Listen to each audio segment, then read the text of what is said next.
We are live. Are we live? Yes, we are live.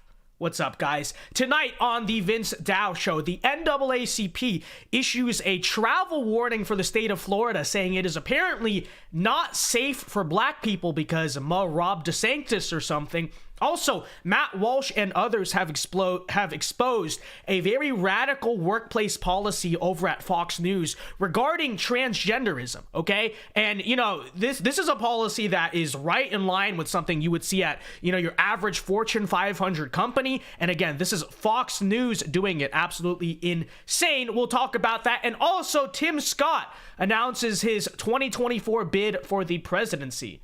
Is he really the guy? Is he our guy at all? I'll give you my thoughts. That's tonight on the Vince Dow Show. Stay tuned, everyone.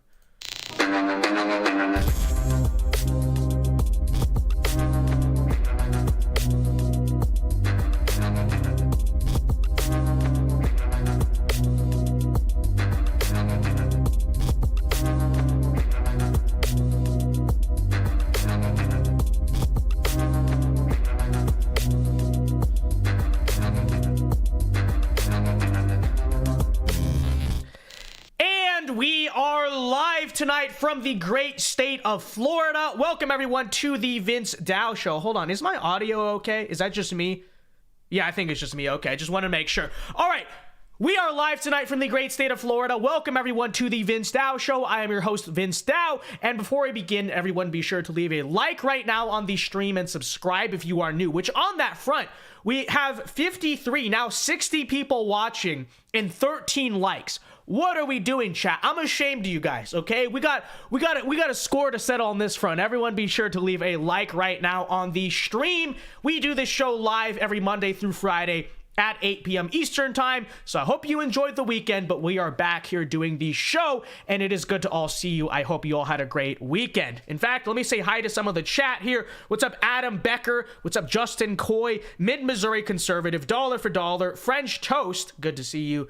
Key Rat and Abby, how you guys doing? All right, well, before we get into the show tonight, as usual, if you want to support the show and if you want specifically to donate to the podcast studio fund for the people who missed that show, we're looking to set up like a podcast where we bring in liberal college kids and other people to come in and debate, and sometimes maybe have some guests on that are relevant in the conservative sphere. I think you guys kind of get the idea. It's very common on YouTube. But right now, we're trying to raise money, okay? I'm like halfway there. We have some of the microphones. We need some lighting. We need the backdrop. So if you want to donate to the podcast studio fund, again, we are raising money for it this month. And on that front, Burgundy Blue for $2 says, sorry, I missed the 150,000K stream because of work, Vince. No problem, Burgundy Blue. Good to see you, man. Good to see you. So yeah, you want to super chat the show tonight, you want to support our fund here to get a studio going, that would all be greatly appreciated. All right, well, with that said, ladies and gentlemen, by the way, I got a haircut. If you're wondering why I look so different, I got a haircut. So how do we feel about the haircut? I feel like he cut it too short, so I can't really do the emo fringe thing anymore, but you know, the people would probably approve of that, right? So anyways, with that said, ladies and gentlemen, let's get into the show tonight. It is the Hour of Dow. Just check the time. So, all right, let's get started tonight, ladies and gentlemen. Into our first story here. All right. Sorry, I had to click something here. All right, let's get into the news tonight. So, first story of the night, the NAACP has just issued a travel warning for the state of Florida. Basically, this is a proclamation that Florida is not a safe state for black people. Now, will this make any difference? Will this affect the Florida travel industry whatsoever? No, absolutely not. It is a publicity stunt. We know this. But I do kind of want to comment on the controversy and political debate that is causing all of this, because the NAACP said specifically on Saturday that this warning was, quote, in response to DeSantis's aggressive attempts to erase black history and to restrict diversity, equity, and inclusion programs in Florida schools. So what are they talking about? Well, these specific policies here in question are that so first off, Ron DeSantis banned AP African American Studies in K through 12 schools. That's number one. That's a new class. It's called AP African American Studies. And secondly, it's that Ron DeSantis is defunding all so-called diversity, equity, and inclusion programs in schools and universities, basically across the board. Now, I do want to comment on both of these moves by DeSantis because I know and I understand why they are relatively controversial. In fact, I've heard some conservatives even come out and say, or maybe center-right people, I don't know if I'd call them conservatives, but I have heard some people on our side say, I don't know about this. I think that's a little bit too far, right? Hey, I'm okay with banning CRT. I'm okay with banning the sex ed stuff in the schools, but like banning Black history, African American studies, I think that's a bit too far, right? I've heard this. You guys may have heard this too. But let me say first and foremost that Ron DeSantis was completely right to do what he did. He was right to ban diversity, equity, and inclusion, and he was right to ban the AP African American Studies class. Why? Because both of these things, right? And I am a college student, for the record, in the state of Florida, so I know this firsthand, and many of you guys know this firsthand. Both so-called African American studies and diversity, equity, and inclusion are just Trojan horses for all the bad stuff. Critical race theory, Marxism, all the bad, very far left stuff, anti-whiteness, And this is why it does nothing like all these Republican governors have been doing and we've been talking about, hey, banning critical race theory. But it actually does very little to nothing to just ban critical race theory, because all that happens when Republicans go out there and say, we're going to ban critical race theory, is you ban a word. So you can't use the word critical race theory anymore. But critical race theory is not just a word, right? It is an idea. So what they do, and any student right now in school, in public school, whatever, can attest to this, what they've been doing is just they'll rebrand CRT under seemingly innocuous labels like Black history, African American studies, or diversity and inclusion. So all that Ron DeSantis has been doing, okay, is basically just saying, we are going to go to the root of this problem. We need to ban the actual places that critical race theory is being taught under a different name. It does basically nothing.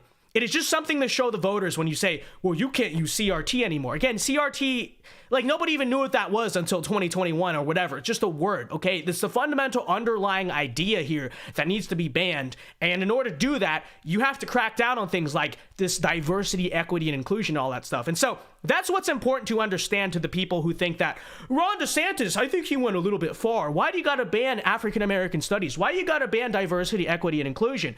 Because, folks, just because the left is calling it either of these names does not mean that's what it actually is. And we should know how they use language well enough by this point, okay?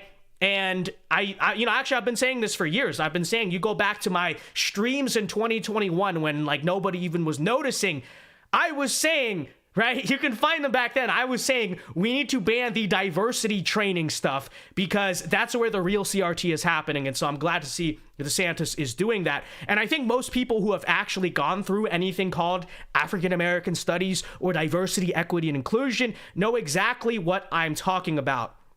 But with that said, let's talk a little bit about specifically the AP African American Studies class, right? Let's talk specifically about this. And in a moment, for the people who are unsure, hey, maybe this went a little bit too far, I will expose and we will discuss what this class was really about. I'll show you in a second. But first, I need to tell you about our sponsors tonight over at Noble Gold Investments, because folks, we see the financial situation in this country. We may be defaulting on the debt in the next few months here. I'm sure you know the story there. That will, as you know, make the value of the US dollar incredibly weak. It could cause it to stop being used as the global reserve currency, which would screw over the value of your dollar a lot. We know about the existing inflation. We know how hard it is to trust any aspect of the economy under this administration. And in uncertain times like these, you need to bet your future on safe and stable assets. Well, luckily, precious metals, that is your gold, that is your silver,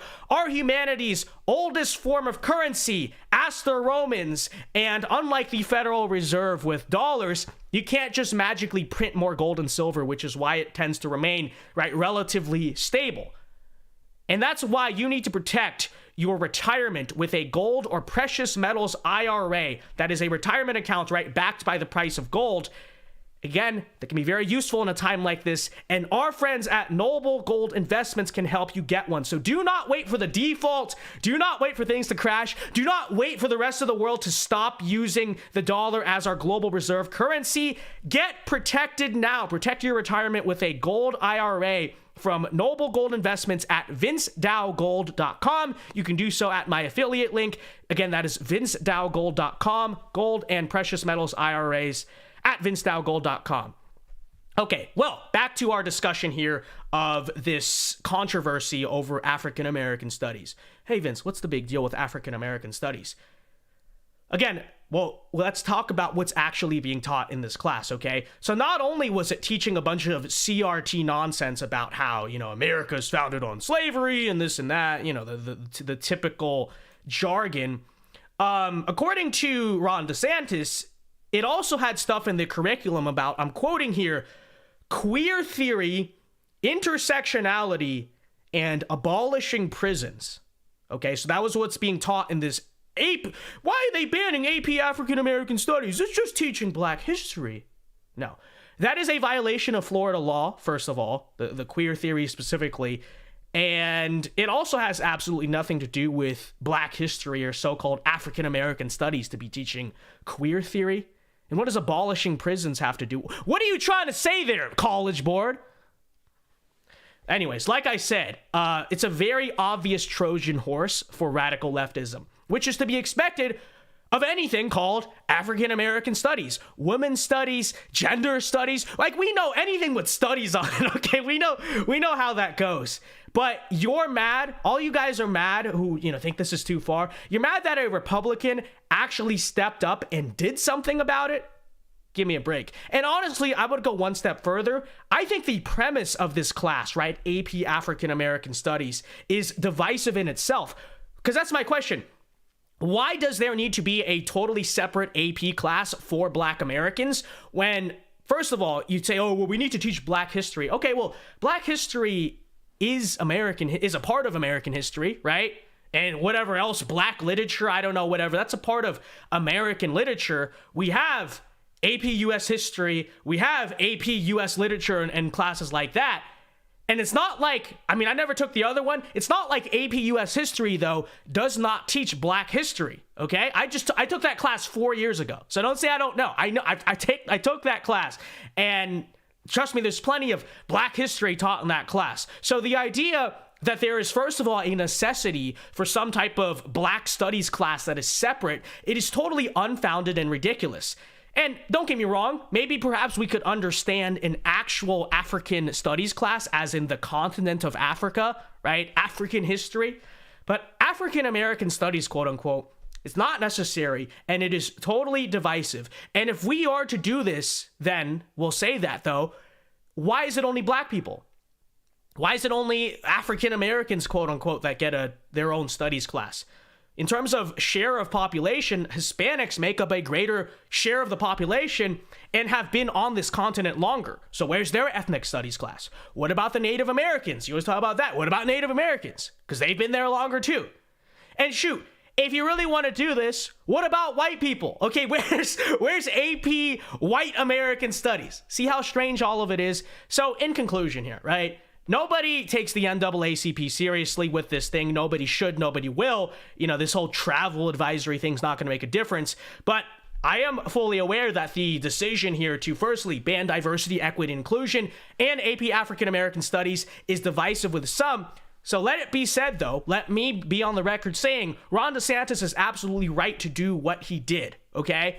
And frankly, I know to some conservatives, to some right-wingers out there, the prospect of our politicians using power to actually do what we always say we're going to do is a little bit scary, right? And so, yeah, we always say we need to stop all this Marxist takeover of the education system. But the moment someone says, okay, then let's actually do that, okay? Let's not just do these performative things where we ban one phrase, critical race theory, and just say, call it a day. No, let's actually ban where the Marxism is being taught and get rid of it and crack down. I understand it can be a little bit scary. I understand conservatives are so used to losing that when we start to win, it's a little bit like, Or are we supposed to be doing this? Yes, we are supposed to be doing this. Diversity, equity, and inclusion training should be banned everywhere that Republicans have power, and so should so-called AP African American Studies. Both of them are Trojan horses for we know what.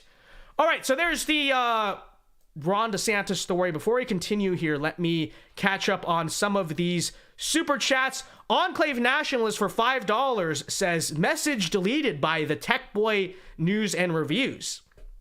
That's an interesting super chat, Enclave Nationalist. Thank you for the 5. And Enclave Nationalist for $2 says, message deleted by the Tech Boy News and Reviews. I don't know what he said. I have no idea what he said. But anyways, before we continue here, this actually came in yesterday. Okay, this is not part of the super chats tonight. But, okay, I gotta shout this out. So we got a $25 donation the other day for the studio through Streamlabs, and I'm going to play it here, okay? Joanna, can you please read it here? Thank you. Micro donated $25. May God continue to bless you. Keep the faith and keep standing. Thank you. Who donated that? Michael? Thank you, Michael. I appreciate it, and I appreciate it. Again, guys, you want a super chat to support tonight, it will go to our studio fund, okay? And I'm serious about this. You probably think, oh, Vince, you're just grifting. You're not actually... We're going to do it. I'm very serious, okay? We've bought half of the equipment, so help us start up the podcast, okay? It is 100% serious. Okay, with that said, ladies and gentlemen, let's move on here to our next story. We got to talk about Fox News. So... today, Matt Walsh and others in the conservative sphere exposed Fox News for fully embracing gender ideology in the workplace. And I don't mean halfway. I don't mean, they just gave a take on it that was slightly less conservative than maybe Matt Walsh or myself. No, it turns out that their workplace policies on transgenderism are literally no different than any of the corporations you would expect this from, right? It's no different than working for Bud Light at this point. And if you don't believe me, listen to this for yourself. So, Matt Walsh tweeted this out today. As Mary reports for the Daily Wire, Fox News is fully woke on trans ideology. And then he says, I've been personally blacklisted from appearing on the network because of my stance on this issue. This is confirmed by the Daily Signal, and I've heard it off the record from Fox producers. It gets worse. All right, well, Matt, let's tell us, how does it get worse? All right, well, Fox's handbook codifies trans ideology into official company policy. Trans-identified employees can use the bathroom of their choice, and their coworkers are required to respect their pronouns. Okay, so you got that? We always talk about in this conservative circle, hey, first of all, free speech, right? We say free speech.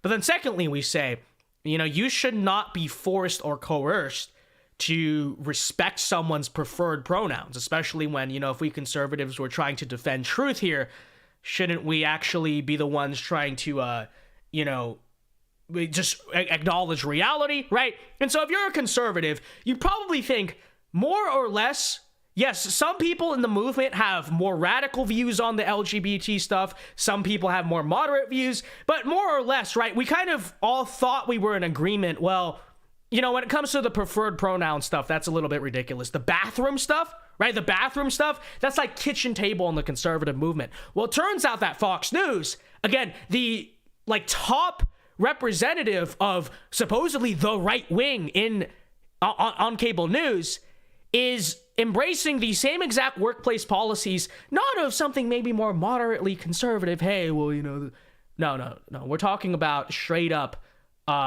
left-wing policies here, okay? So let's read here from the Daily Signal article so you can get an idea. Okay. Fox News employees are allowed to use bathrooms that align with their gender identity rather than their biological sex, and permitted to dress in alignment with their preferred gender. They must also be addressed by their preferred name and pronouns in the workplace. These are just a few of the policies outlined in the company handbook dated January 2021, a copy of which was shared with the Daily Signal. Fox also offers employees to help come up with a workplace transition plan to ease their gender transition at work. And obviously, as you know, the article points out, this is something conservatives are fighting very hard right now to fight back against gender ideology. And here they are, not only saying, okay, well, we'll hire transgender people, because that, maybe you could say that's moderate, fine. It's not just a matter of that. Employees are being coerced to address them by their name, and the bathroom thing. Isn't this such like a kitchen table easy issue I thought every conservative agreed on? Hey, don't be bringing these men into the women's bathroom. Well, Fox News is saying, nope, actually, it's our company policy. You are more than welcome to use that. But again, this is allegedly a network that I guess is supposed to represent the right wing on cable news. Absolutely ridiculous. So the article goes on. Fox also drew a strong backlash for a June 2022 on-air segment praising a child's gender transition as an inspiration to others. And this is true. Actually, I forgot about this.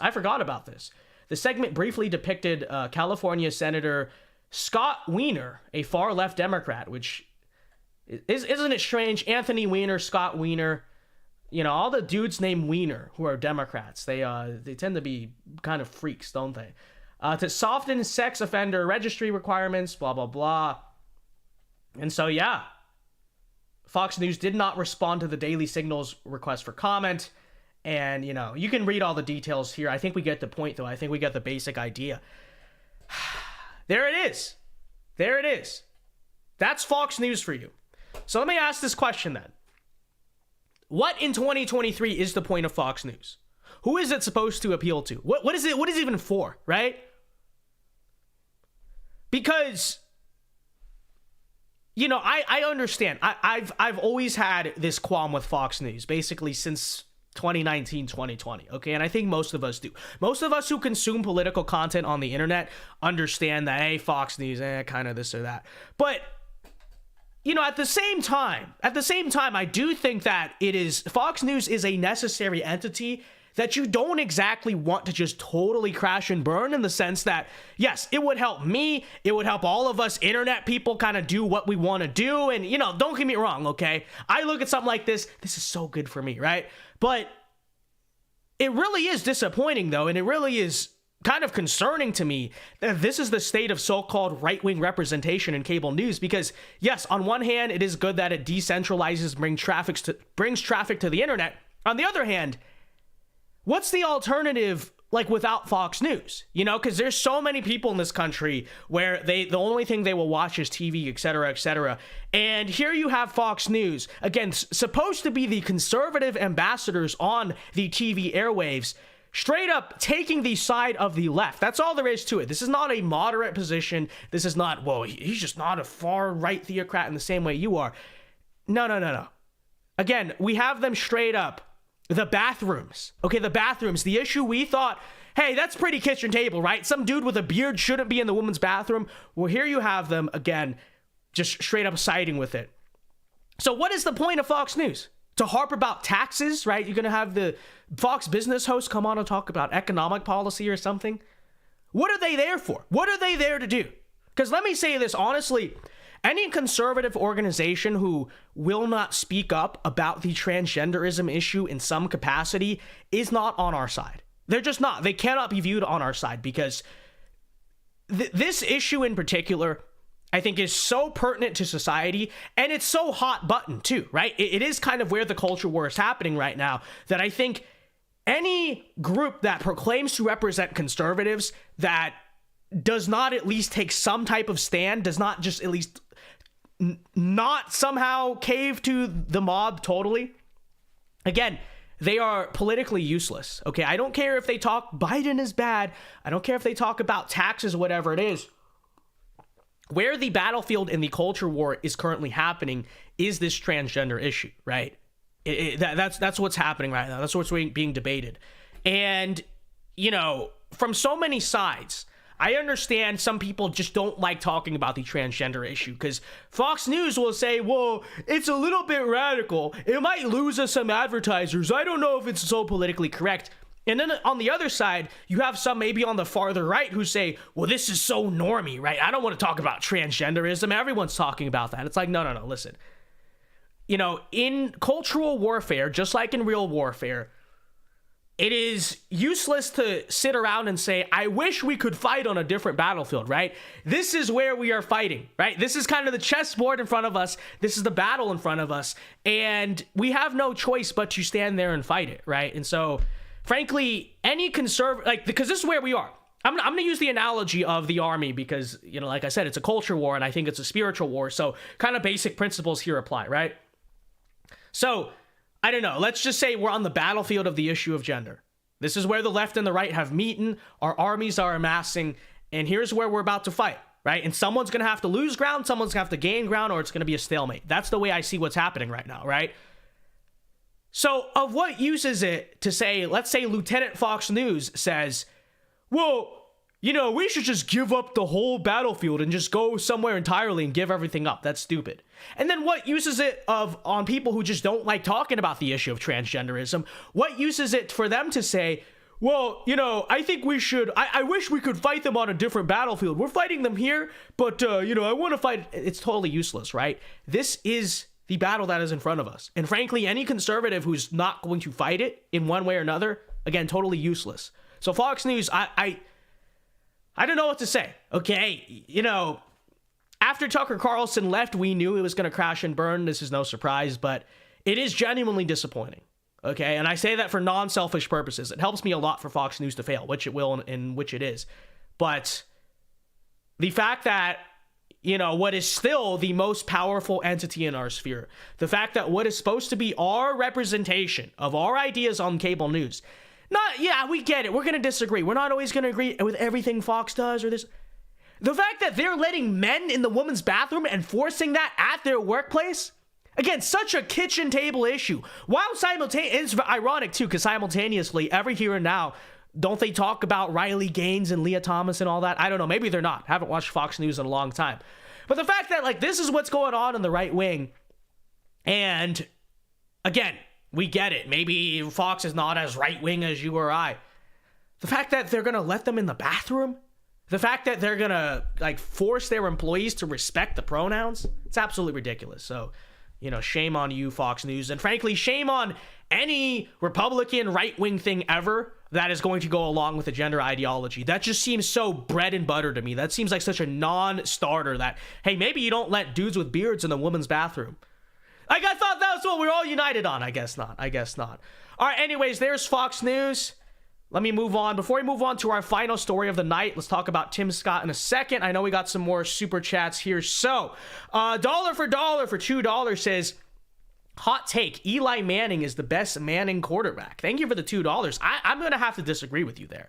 Eli Manning's the best Manning quarterback?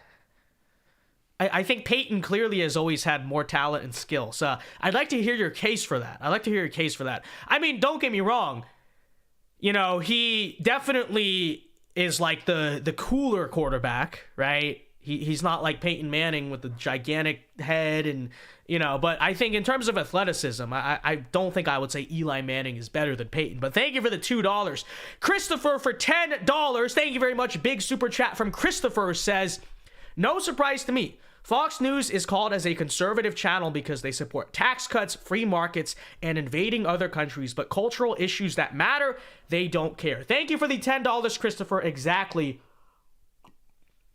And I think you very accurately summed up kind of the state of conservatism as a whole. I think that's where I think it's getting better, right? But most of the establishment media, I guess the legacy media that represents conservatives, that's exactly what it is. They're for tax cuts and free markets and invading other countries. But yes, on the actual culture war battlefield, not only are they just nowhere to be found, they're actually on the other side. I should actually make that analogy. They're on the other side, right? Imagine showing up to the culture war, right? The culture war battlefield. And not only is one of your most powerful, you know, aspects of your army in Fox News, not only are they nowhere to be found, not only are they just not doing their job correctly, they're actually in the enemy army, right? Imagine that. Imagine showing up. You're hoping maybe, hey, Fox News, they're not always the most reliable, but they're very good. They're very big, right? They're a very big entity. So hopefully on this battlefield, they're going to maybe, no. Not only do they not show up, you're standing there on the battlefield and they're in the enemy army. So there you go, right? There's Fox News and there's A lot of probably behind the scenes stuff in the GOP that we don't talk about. Thank you for the $10, Christopher. And dollar for $2 says, take your kids. I think you're quoting Nick Adams here, right? Take your kid. I can't do an Australian accent. Oi, crikey, take your kids to Hooters, not drag shows. Thank you for the $2. Dollar for dollar. Appreciate it very much. Appreciate it. Okay, Eli over Brady, ridiculous. What? I don't even think Eli's better than Peyton. I don't understand the case for that. JD for $2 says, losing cause to fight for U.S. because of push for globalism. I think, okay, so I think the question is, are you losing the cause to fight for the U.S. because of the push for globalism? I mean, here's the thing. I love this country, right? I love this nation. I love this people. But yes, in terms of the U.S. government, in terms of serving what you would call the American regime, yeah, absolutely. Absolutely. You know, never in a million years would I enlist or, frankly, even maybe morally accept being drafted by this military, right? Because I think, you know, again, I'm a patriot. I will always stand for the values of, I guess, that the country was built on. I will always want what's best for this country. But no, I morally, I don't think I could support, you know, fighting the wars across the seas for this country. And, you know, I think it's very pertinent to some of this Russia-Ukraine stuff. Every time I talk about it, which I was going to talk about it tonight, I'll probably talk about it tomorrow. But really, I look at that war and I think, like, seriously, everyone always says, we need to stand up against Russia. We need to do... And I'm seriously, I have to stand there and ask the question, why should I care so much? Why really do I care? And I don't. Truthfully, I don't. You're going to tell me, we need to take a stand for democracy and this in Europe and this and that. I'm like, so what does that mean? What does that mean to you?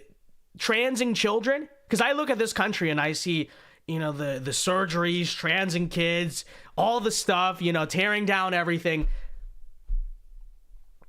And I'm supposed to get enthusiastic about defending this system across the sea, right? You know. And then I ask, like, okay, well, what are we defending in Eastern Europe? Democracy. Well, what does that mean? You mean the same system, quote unquote, that is doing the transing of the kids and all that stuff? So, you know, just saying. Yeah, I would say on a global stage, you know, I love this country and I always will, but I don't love this government. And frankly, I don't know if I would serve it across the seas ever or encourage anyone else to. I think it's wicked. And frankly, I think it's satanic. I think the devil is in charge of the U.S. government, truthfully. You know, that's one of the big, I think, maturation points of an American conservative is, you know, you kind of come up, especially when all of us were younger. I know everyone's going to say you're young, but when all of us were younger, you know, we used to look at the Middle East and say, they call us the great Satan and they're so evil, this and that. And then, not saying I endorse the Middle East or whatever, but I think part of maturing and part of kind of understanding the modern age as an American conservative is sort of realizing, even if you don't necessarily agree, I understand why the Muslim world calls us the great Satan, right? Imagine if you were there. Imagine if you, and again, I'm not saying I'm not Muslim. I'm not saying I endorse everything, whatever. But imagine being a Muslim in the Middle East who's lived in a society that's traditionally Muslim for thousands of years, and you take your faith very seriously and this and all that stuff. Imagine looking at our country. What would you say, if you were a foreigner, what would you say about the United States? If all you saw, obviously, too, was the culture and all that stuff, what we project around the world, would you not say we're the great Satan, too? You know, or the great Shaitan, or whatever they call it. I call it great Satan. They'd probably call it the great Shaitan, right? But, like, fundamentally, I understand the principle there. I do. And I think that's part of maturing as a conservative, is realizing, yeah, we don't endorse that world or everything about it, but you also understand to a degree where they come from with their hatred of the United States. Because frankly, you know, again, I don't hate the United States, but in terms of the government, in terms of the regime that's projected, I hate it just as much. So, you know, that's a long answer to your question, but let's continue here. Dollar for $2 says Brady is very overrated. Breeze the real GOAT. Dollar for dollar, you are off the goop. You're off the goop with that take. I cannot endorse that. I cannot endorse that at all. Tom Brady is the GOAT. What do you mean overrated? most championships ever, obviously. And, you know, have you ever seen him in those Super Bowls, right? Yeah, he's not the most athletic quarterback ever, I'll give you that. But there's no player in the history of football who, you know, you're down by a touchdown in the Super Bowl, who I'd rather say, you know, go out in the field, win the game. That's a bad take, dollar for dollar. Based one for $10. Thank you very much. Says, Black American woman, I love you. Keep Christ first. Thank you. Based one for the $10. I appreciate it very much. God bless you. Burgundy Blue for $2 says, Fox News was always the imposter among us. Let me get through these super chats here. Thank you for the $2, Burgundy Blue. And Andrew M for 10 Canadian dollars says, when Fox sends their people, they're not sending their best. They're bringing trans sympathizers. They have liberals, and some, I assume, are based people. Thank you for the $10, Andrew M. And I think that's accurate. I think that's a pretty accurate description of the current state of Fox News. All right, with that said, ladies and gentlemen, let's get into our final story here of the night, and then I'll, you know, read more super chats. So you want to send more, I will, we'll do the Q&A here in a second. But for our final story of the night, today, Senator Tim Scott announced that he will be entering the 2024 race for, you know, the Republican nomination for president. Let me just get right into it. To that, I say, as a Republican primary voter, no, absolutely not. Okay? Absolutely not. And I will tell you why I am so opposed to Tim Scott as a candidate. And I say that understanding that I know there's a crowd of people out there who absolutely adore him. And we certainly know that right-wing establishment media, like Fox News, adores him for certain reasons. But let me say, before you are absolutely bombarded with the Tim Scott propaganda from so many people on the airwaves, that he is genuinely one of the most overrated people in the Republican Party. And I have no reservations about saying that. And before you come to me saying, no, I like Tim Scott, before you call me names for, you know, saying what I'm about to say, I would humbly then ask you, if you love Tim Scott so much, besides being, am I going to get canceled for this? Besides being racially convenient for certain aspects of the Republican Party, and I mean that because you guys claim you're so against diversity hiring, then in that case, let's actually put Tim Scott's merits up to the wall instead of just saying, you know, right? So let me ask the question, what has Tim Scott actually done that is so warranting of him being this esteemed figure in the Republican Party? Because I look at his legacy and, you know, I see he's been responsible for a few tax bills. He wrote the Trump tax stuff, which, okay, fine, you know, good for him. But I really know him as the guy who constantly tries to pander and cave to BLM on policy. I mean, and when you look through it, that's really what he is. He is the BLM Republican senator, okay?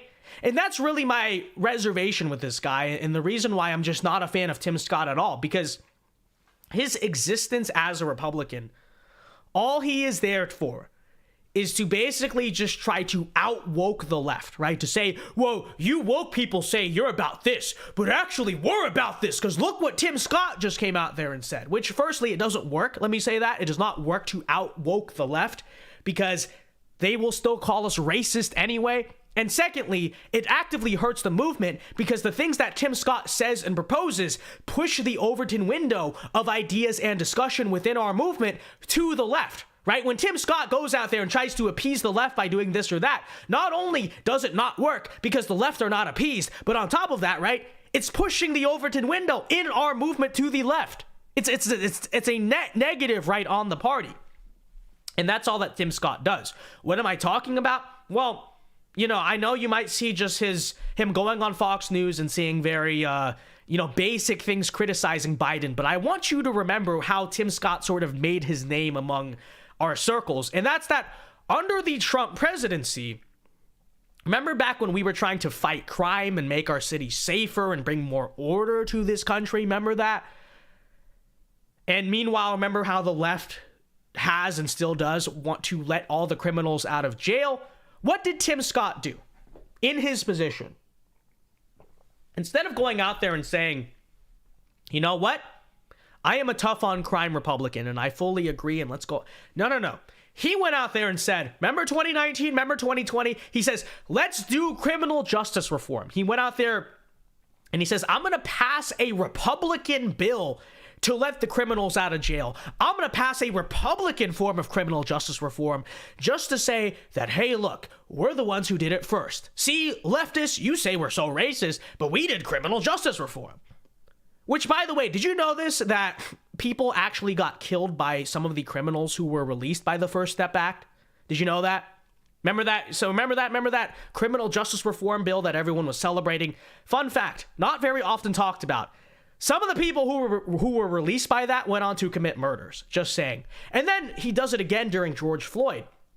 He says, we're going to pass, remember this, a Republican form of police reform. And now they'll never call us racist ever again, right? Republicans are so often accused by BLM of being racist. Well, guess what? Hey, we did criminal justice reform before the Democrats did. We did police reform before the Democrats did. And what happened? What happened as a result of that? Well, not only did we end up caving to the left on social issues, again, we just discussed that, but did they ever stop calling us racist? Did they ever stop calling Tim Scott, Uncle Tom and all the stuff they call him? No. Why? Because it doesn't work, right? Trying to pander to and appease the left or compromise with the left, it does not work. You may think that's what they want you to do. They're going to call you the same names, right? And that's why I despise this mentality. I despise the mentality of, well, we're going to prove to the Democrats that we're not what they say we are, because we're going to go and pass their policies first for them. And, maybe then they'll stop calling us racist, And also look at this black Republican who did it for us. So see, we're not racist, right? No. The way we need to be fighting against the left is not by trying to meet them in the middle, is not by saying, well, you guys say you like this, but we did it first. No. You need to actually push back against left-wing ideas. That's the only way to beat the left. You cannot beat the left by saying, hey, we did it first. No. You have to push back against the left, okay? And, all I ever see from Tim Scott is the opposite of that. All I ever see is, well, the Democrats say that we're racist, but I did criminal justice reform. And I think also, wasn't he involved in the HBCU thing? Remember that? Donald Trump secured historic funding for HBCUs. Yeah, you mean the colleges, first of all, that are notoriously corrupt with funding. You wonder why HBCUs, historically black colleges and universities, you wonder why they had this problem of funding? It's because the administrations there are historically corrupt. Ask Deion Sanders if you don't believe me. I'm not just the one saying that. This is a known thing around the country. They embezzle money. They're terrible with funding. Instead of saying, hey, get your act together, no, let's just give them even more permanent, endless money. And then number two, the colleges that, in terms of curriculum, even for university standards, are notoriously left-wing, right? Your HBCUs, you know what's taught at the HBCUs. So let's go fund these educational institutions that are very corrupt and very far left to say, well, how can you call us racist? We did it first. You see what I'm saying is wrong with this mentality, right? They call us the same names anyway, and it doesn't really matter. What we need to do is stand for actual conservative ideas. Because again, it doesn't matter whether we pander to them or not, they still call us the same names. So we need to do, what is necessary to actually just push back against the left. That's the only solution. And that's why Tim Scott, I just find absolutely off-putting and frankly kind of annoying, okay? And I will say what else. I think those are all perfectly fair criticisms of Tim Scott. I'm pointing out his political record. I'm pointing out what he has historically been there to do. And, that's all there is to it, right? But what's ironic is that I can't remember the amount of times throughout the years, because I've been saying the same stuff for years. Tim Scott, all he does is panders to the race baiters, right? For years, I've had some Republicans come out and say that I'm being racist. I'm not joking about that, which is in itself a very left-wing sort of tactic. You're criticizing someone's politics. Drew must be racist, right? But, they say that about me because I'm not the biggest fan of Tim Scott, when simultaneously I observe it on that side The reason why Tim Scott is propped up in the first place is literally only because he's black. That's it. And then they say they're so against diversity hiring. And yet at the same time, all that these people use Tim Scott to say is, hey, look, this is a black Republican who's like liberal on social issues. How can you call us racist anymore? Right? So I would reply by saying, it's not that I don't like him, because he's black. That's not true. It's that you only like him because he is black, right? So it's all projection there, okay? And to that, I would also say that there is a reason why you prop up him and not someone like Mark Robinson, right? Because someone like Mark Robinson, very based, we love Mark Robinson, but he does not race bait nearly as much as Tim Scott. He certainly never goes out there and just says, well, I'm going to cave to the social left. And he is actually a social conservative, right? And not a social liberal. But the reason Tim Scott's propped up is by the establishment is because he is exactly that. He's liberal on the issues. He exists to basically just go out there and say very surface level things. I've really never heard him say anything that's that insightful, right? And, he can just be there to be the guy who says, Republicans aren't racist. We have a black guy. No, that's not what we need as a party.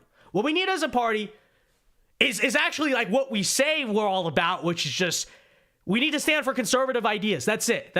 Okay, we need to reject this left-wing social framing where we need intersectionality and diversity in the party, and it's all ridiculous. It's all nonsense, okay? And so until I see any evidence that Tim Scott is going to stop dropping, he's going to drop this whole game of I'm black and I'm a Republican, I really can't say I'm very much a fan of this guy. And again, I think he's one of the most overrated figures in this party. There you have it. So, I certainly will not be rooting for Tim Scott in this primary, and just generally not a fan. All right, dollar for $2 says, let me come on the podcast to make the Brady case. All right, next members block, I want to debate you on this, dollar for dollar. So yes, next members block, we're doing that for sure. Thank you for the $2. Burgundy Blue for $5 says, I know we joke about leftists being pedos, but today I just found out that the age of consent in the USSR was 12 years old. Not even lying. Well, who said I was joking about left-wingers being blanks? I actually have always meant that, but it is true. I never knew that. You guys hear that? For those of you guys who do not really understand, the age of consent in the Soviet Union, according to Burgundy Blue, was 12 years old. It does say a lot. It does surely say a lot. Okay? All right, let's see what the chat thinks of some of this stuff. Someone says a token. Yeah, I mean, in many ways that's what he is. Okay? Like, let's be real about it. And it's not because, again, the only reason he is propped up, he's not particularly charismatic. Again, his ideas, he's not even freaking conservative half the time. He's like Lindsey Graham. He basically is Lindsey Graham. And by the way, something very suspicious there. Let me just say that, okay? I'm just going to tell you the facts. I'm not going to speculate. I'm just going to tell you the facts. Both of those South Carolina senators, they've never been married. They've never had kids. They're in their 50s and 60s. Lindsey Graham especially, a little bit effeminate. What do you think's going on there? Why is it both of them too? Just gonna point that out, okay? But no, like in all seriousness, yeah. That is what he essentially serves, okay? It is true. All right, with that said, ladies and gentlemen, let's get fully into the super chat portion tonight. That wraps up my, main stories here. So, Q&A is now open. Again, you got questions or comments, or you just want to donate to the studio fund that we are building for this podcast. The super chats are open. Obviously, you can donate on Streamlabs too. The link is in the pinned chat, which is actually preferred because it does not take 30% of our money like YouTube does. But, it's all greatly appreciated. So you got questions or comments, you just want to donate to the studio fund, support the show. These super chats are open here, ladies and gentlemen. So let's do this. We'll do this for about 20 or so minutes, and then we'll call it a night here. Abby Zhang for $20, thank you very much, says, hope you're having a good day and things are coming along well for your studio. Thank you for the $20, Abby. Yeah, it's been an okay day. I will say I'm very tired, though. Can you guys see it? You guys see it? I feel like the bags on my eyes, though, kind of went away when we were doing the show, which is miraculous. It's crazy how that happens. You guys bring me to life. It's so true. But no, we went to Naples this weekend for a James O'Keefe event, okay? But I've got no sleep. And then I've been so busy, I can't even stop to sleep. So very, very tired here. And I'd say I'd like to crash over the show, but then I got homework to do. Very cringe. Many such cases. But, you know, I think I somehow did the show tonight. We somehow did it. I don't know if it was the best show in history, but we got through it. And I feel more alive now. So what's up? But yeah, and things in terms of the studio, yeah. So the first 2 mics have shipped now. And hopefully Amazon restocks the next 2 so we can finish those purchases. Because I need 4 mics. Can't find them anywhere. Oh, why, Vince, why are you supporting Amazon? Well, we're trying to get this built efficiently. I don't know what to say. But it is true. Thank you for the $20, though, Abby. I appreciate it very much. And actually, there's one thing I wanted to talk about in the super chat portion tonight, okay? All right, this is a totally irrelevant news story, but cyclists, okay? If you're new to the channel, a long time ago, we used to do a few different rants about people on bicycles. And I've talked repeatedly about the cyclist menace, okay? You want to talk about the red menace or the commune? No. The cyclist menace to society, okay? These people, and I've talked about it all the time. Oh, let me ride my bicycle. Okay, they're a terror to the road because, you know, they slow everyone down. They're scary to drive with. And then there's like, they go like 5 miles per hour and you're behind them in your car like, what the heck? But they're also a menace. I've talked about this too. They're a menace to the sidewalk because you try to, you know, walk on the sidewalk and they're like, and they go super fast and you never know which way they're going to go. And so they're always running into the pedestrians. And then on top of that, you know what really angers me about the cyclists? And this is why it pisses me off so much that the progressives want walkable cities. Don't drive your car. Why don't you bike to work? It's so modern and urban. Okay. Is that they apparently think that they're just immune from traffic law, right? I don't have to follow the law because I'm on a bicycle. They run stop signs all the time. You know, they just totally break all the traffic laws or whatever. But I have an update. Okay, this is the most egregious violation I witnessed today at my university, okay? The most egregious violation we have ever seen from a cyclist. I'm not joking about this. This is the nerve, okay? These cyclists, they're getting bolder and bolder. And frankly, if someone doesn't shut it down until we can figure out what the heck is going on, you know, they're just going to run the whole country at this point. The people on bicycles. Absolutely insane. So, today, I've talked before about how, you know, they just will run through people and how they don't stop at stop signs. Today, again, this is at my university. I witnessed a bicyclist, okay? He crossed the street, firstly. It was not a crosswalk. It's not an intersection. So I don't know what the term would be for a bicycle. J-biking. It's not jaywalking, right? It's J-biking. So that's kind of what I'm trying to say here. But he does it into an oncoming bus, okay? There's literally a bus coming right at here. And again, this guy does not have the right of way. He's J-biking. There's no intersection. There's no crosswalk. The bus is coming. He just crosses right in front of the bus. Does not even stop to see if the bus is going to stop for him. He just goes right through the bus that you can clearly see is coming. And luckily for him, the bus slams on the brakes and stops for him. Okay? But this is the nerve. Like that, seeing that pissed me off. Which, you know, lucky for him that the bus actually, you know, yielded to him. But the nerve, okay?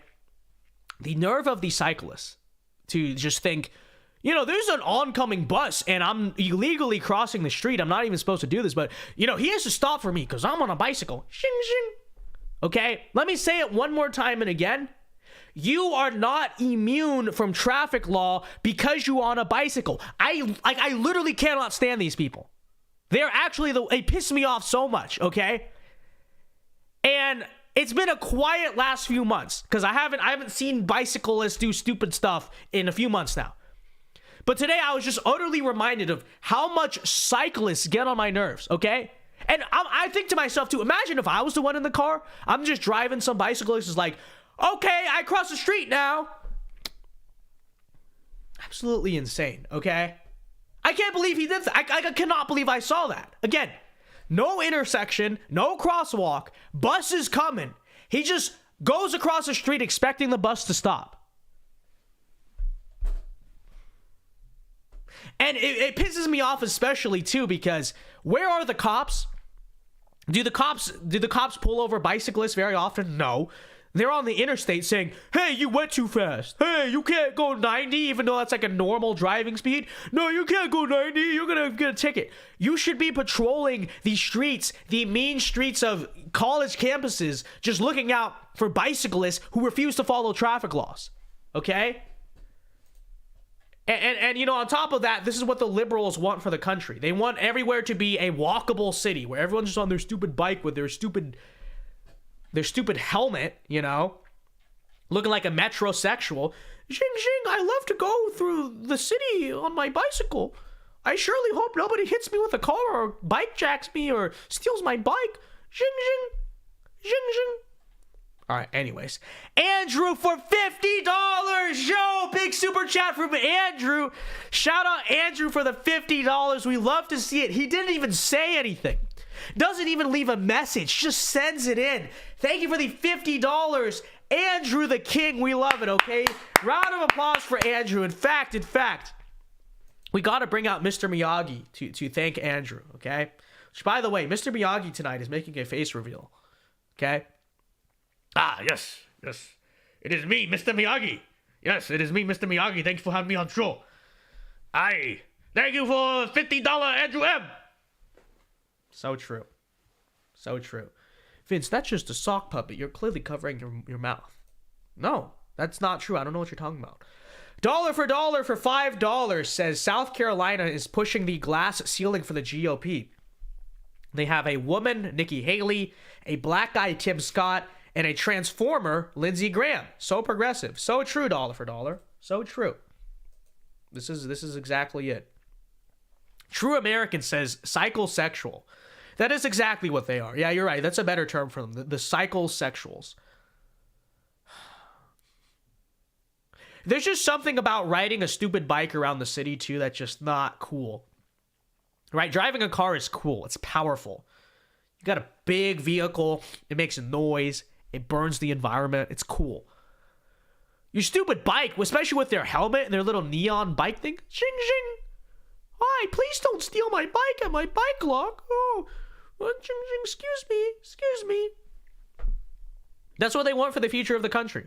Could you imagine a country of a bunch of bicyclists everywhere? Xing, xing. Hi, guys. Guys, let's go on a bike tour together and walk up the street. Xing, xing. They're the scum of society, frankly. You want to talk about, you know, who is ruining the country?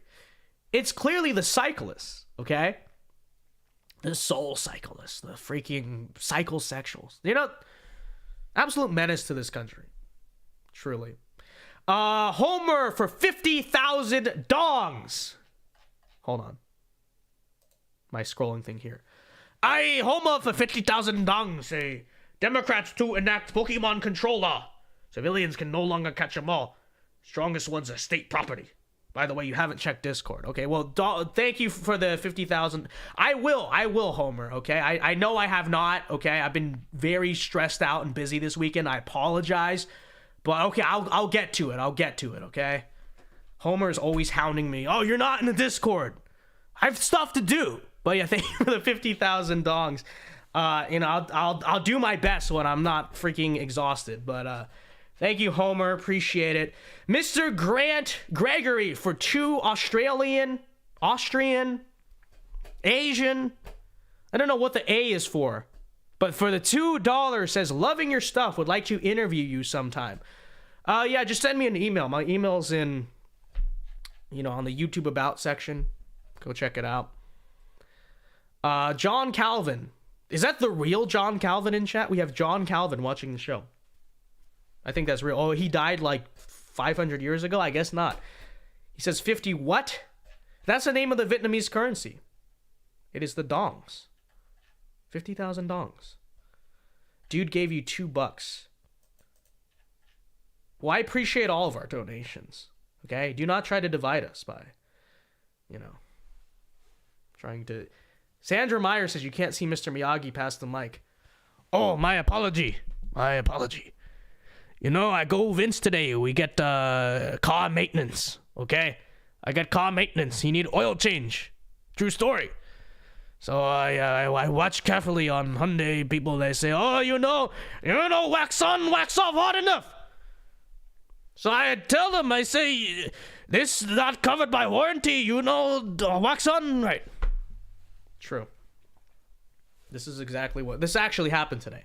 You think I'm joking about that? No, me and Mr. Miyagi did go to my car dealership, and they did wax on, wax off the car. And, in true story, they tried to charge me. And Mr. Miyagi rightfully pointed out, because I forgot, hey, that's covered by your warranty. And then they had to refund me. So this really did happen. Christopher, for $10, thank you very much, says, I've been reading my Bible more often since Lent. We love to hear about it. And I came across Revelation stating that Satan will be released to fool the people of the world. Liberalism is how Satan fools the people. Thank you for the $10. And yeah, that's absolutely true. That's absolutely true. And the interesting thing about the book of Revelations, or at least the way I guess interpret it or view it, is that it's a book meant to apply to all Christians of all time, right? And so I'm not one of the people who thinks that the whole thing is like metaphorical or whatever. I do think there is an end times. There's a time when the final, cycle of Revelation happens, and the real beast, the real Antichrist, all that. But what's very interesting about it is that the, I guess, foreshadowings of the end times, the end events of Revelation, happen in every century throughout history, right? Because it's the same concept, and you see it happening now. And maybe we are in the end times of end times, and you know what I mean by that. But if we are not, still, I think what we're witnessing in some ways is a foreshadowing of it all, right? And that's what's interesting about the book of Revelation, is it's not just supposed to be a book that applies only to the Christians who are living in those end times, right? Because that same cycle of the devil being released, deceiving the world, it happens in every era of history, and it's happening currently in ours to a very large extent. So thank you for the $10. And yeah, it is a very relevant book to all Christians everywhere, and it is very true. Dollar for $2 says, if WWE is fake, then explain the Santino Morella snake. So true. WWE is all real, okay? This is a psyop. The libtards did not want you to believe it was fake, did not want you to believe it was real. So the libtards, schemed to change the name from WWE to WWF. And this has always been a globalist psyop. They don't want you to believe. They don't want you to believe in the WWE, in the WWF. Okay? And this is so true. This is so true. John Calvin says Christianity equal based. Thank you, John Calvin. This is, again, the real John Calvin. I didn't know he watched the show. I didn't know he was still alive. But, here he is in the live chat. It's very interesting. I don't know how he's being kept alive. I don't know. Has he been in cryogenic stasis for 500 years? He just woke up like Fallout. And he's like, time to finish the Reformation. I don't know. I have no idea. But all right, let's see what else we got going on in the chat here, ladies and gentlemen. It is currently 9:05. We'll end the show about 9:10, 9:15 or so. But let's see here. Let's see. People are saying the Bible is to be interpreted literally. I mean, I think it's supposed to be taken at face value, yes. But I do think there are some things in the Bible that are metaphorical, right? especially in the book of Revelation. But for the most part, that's true. But I think it's not a matter of literal or metaphorical. It's just to be interpreted in context. That's the way I see it, right? Because there are certainly metaphors in the Bible, as people are pointing out. I don't think that you are, like, we're literally expected to pluck out our eyes, as, you know, as I think Abby pointed out. I think Christ and many of the prophets did teach through metaphor or parable, you know, sometimes. But I think it's just a matter of understanding the context, right? I mean, the metaphors are clearly metaphors. Well, yeah, exactly. Exactly. So, most of it is to be taken literally. Yeah. Well, like I said, it's just to be understood in context. That's really all there is to it. It's not a matter of literal, metaphorical. It's just understand it in context, right? And I think that the book of Revelation especially, there's a lot that is actually up for legitimate debate. Is this metaphorical? Is this literal? You know, for instance, the 1,000-year reign of Christ, is it happening currently? Is it happen later? Did it already happen? You know what I mean? But I think it's just a matter of understanding it all in context. So, Luis says, Vince, are you excited to see Tim Scott win 69% of the black vote in 2024? Yeah, this is like, that's exactly what they think is going to happen, right? They think just because you put up a black person, a black Republican who says criminal justice reform, you're going to suddenly flip the black vote. Whereas, you know, first of all, I don't think that, the black vote should be the primary target of Republicans. It's very hard to break, and also numerically, it's not even the biggest. But beyond that point, I think if you do want to make a play for the black community in some degree, the better way to do it is not to try to out-woke the left. That's not going to work, and that's appealing to a sector of the black community, in my opinion, that would never consider voting Republican to begin with. I think the way that, if you want to try to pursue winning black votes, Hispanic votes, is actually play into, a lot of times, their increased sense of social conservatism, right? I mean, how do especially a lot of black men feel about the trans stuff? A lot of, you know, the just saying, right? And how do a lot of people, perhaps in the black community, feel about the fact that their streets are so dangerous and violent? Don't you think there are people out there, black people out there, that want to see the streets cleaned up too, that want to live in a safer community? I think it's those people who are thinking those things that you have to appeal to if you're going to make that appeal at all. And for some reason, Republicans don't get this. They think, oh, well, if we, you know, say, hey, we're doing criminal justice reform, that'll win the black vote. That's just stupid.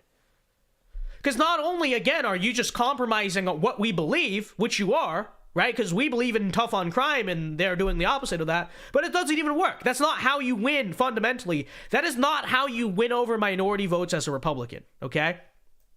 Number one way, if that's what you want to pursue, I'm not saying what's good strategy or not. I'm just saying if you were to pursue that, the most practical way would not be to try to out-woke the left on racial issues. It would be to do the opposite. It would be to say, hey, the left is the reason why your streets are so dangerous and all this, like, you know, trans whatever stuff is happening. We're going to be the ones who push the opposite of that. And there's a disaffected group perhaps in those communities that would, maybe align with that or agree with that. But that's what you have to do.